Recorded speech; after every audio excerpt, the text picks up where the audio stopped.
How are you, buddy? I'm good. How are you? I'm good, man. I'm good. I'm good. Sir. Uh, so we're at Chattanooga. Obviously we cover Chatsworth and Murray County and all that. And Mhm. after the Oregon game, we got a lot of requests of people wanting to hear more from you and all that. So we wanted to reach out and do this. Um, let's start here. Auburn this week. Mhm. Last year against Auburn was kind of your breakout moment. SEC Freshman of the Week, I believe, that week.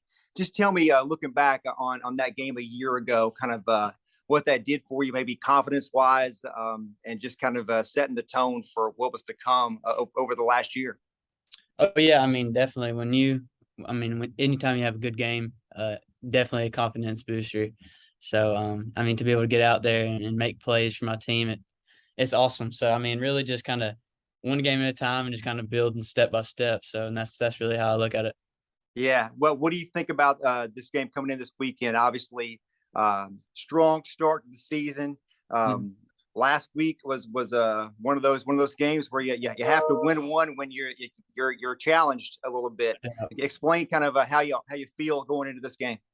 But yeah, I mean, we feel great. I mean, anytime you play an SEC opponent, like Coach Smart always preaches, it's it's never easy. So, I mean, we're going in with the same mindset we have every week. It's about us. It's not about them. So, I mean, we got to have a good week of practice this week and let it translate over to the game. But we're ready. We're fired up. So we're excited to get back out there.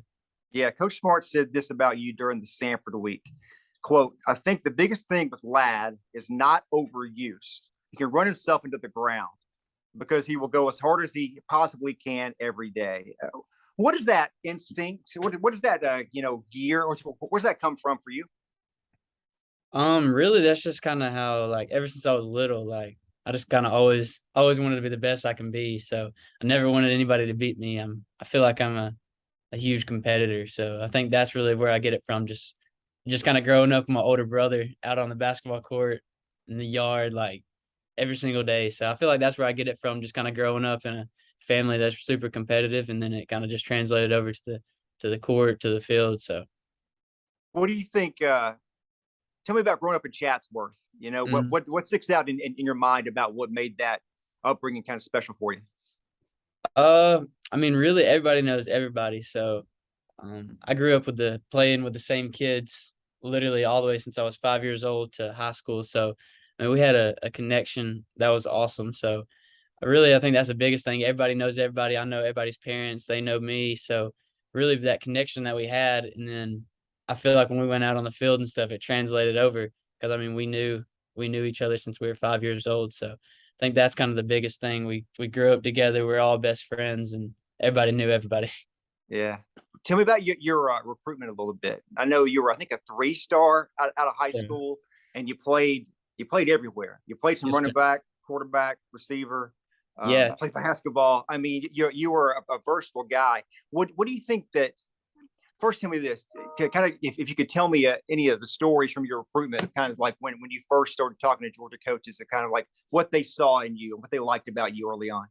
Yeah, I mean, it was my recruitment was kind of like from the beginning, it was a bunch of like FBS schools. I had a few FCS. Nothing really huge.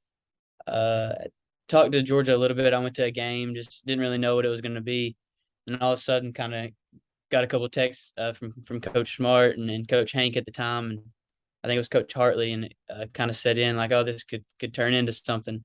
So I mean, it kind of came on quick. It was late in the recruiting process, so I really didn't have much of a time to like build a really strong relationship with them. I just kind of had to trust them and trust what they had to say. So I think it kind of all paid off in the end.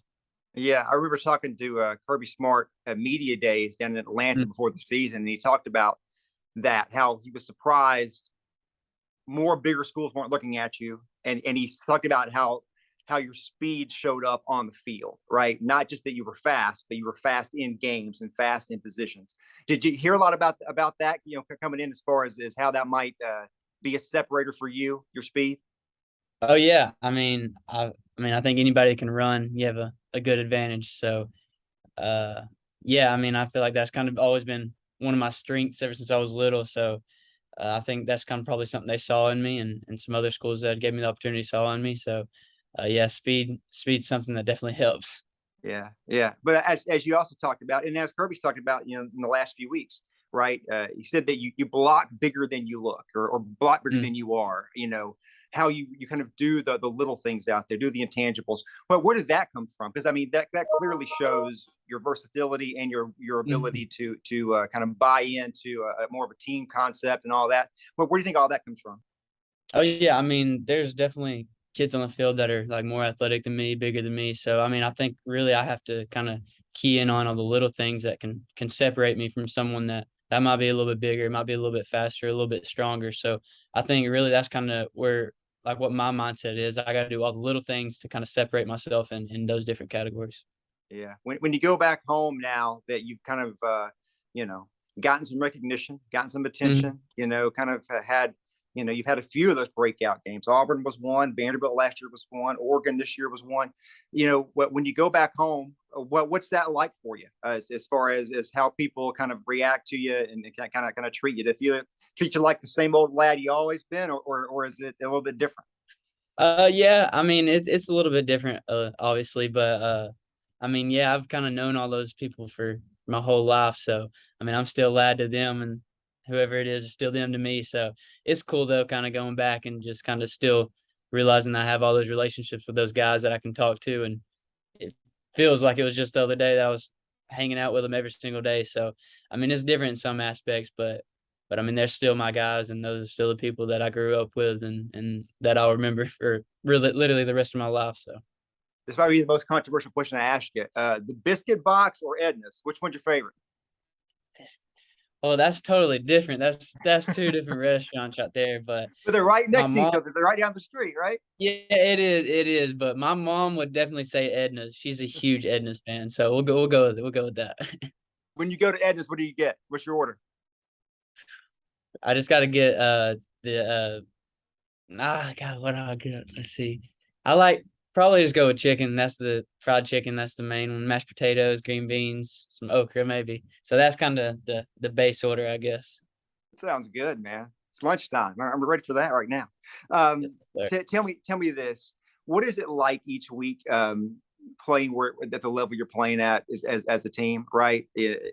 You're among the best teams in the country. You have been, the last couple of years. Every week you get their best shot. What is that level of intensity and preparation?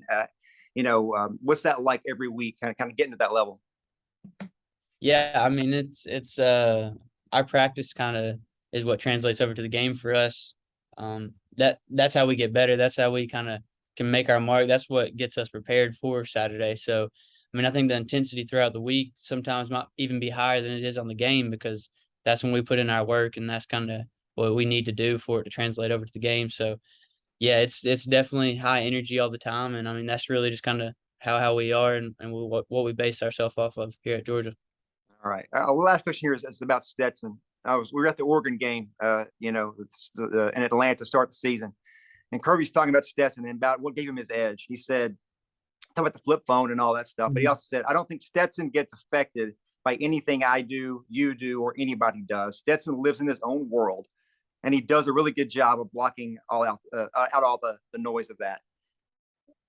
What in that regard specifically? Well, what is that like being a younger player, seeing an upperclassman kind of go about how he's gone about the starting last season, third in the depth chart, becoming who he's become, but his ability to really seemingly block out a lot of the noise and hype and that stuff. What have you taken from that?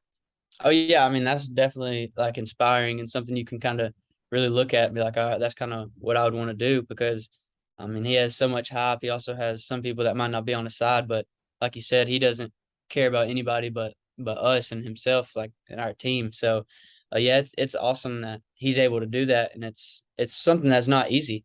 So I mean that's like congrats to him, and like that's awesome that he's able to do that. And I mean, yeah, that's just Stetson. He's confident in his ability, and he doesn't care what anyone has to say about it. So, and we're confident in him too. So we know he's gonna go out and do his thing every week. Do you learn from that? Is that something that you kind of apply to yourself or try to adopt in some way? Oh yeah, yeah, definitely. I mean, because it's like I said, it's hard at times. I mean, there's you have so many eyes on you, I mean, it might be positive, it might be negative. So I mean, really just blocking that out and just kind of staying level headed. It's definitely something hard, but I mean, it's something he did a really good job at. And so, yes, sir. All right, Ladd. Thanks for your time, buddy. I appreciate you. Yes, sir. Thank you. All right. Have a good day. You too. Tell Leland thanks as well. Okay. Thanks, Thank you, man. Leland. All right, buddy. Okay. Have a good day. Take care. See ya. See you later.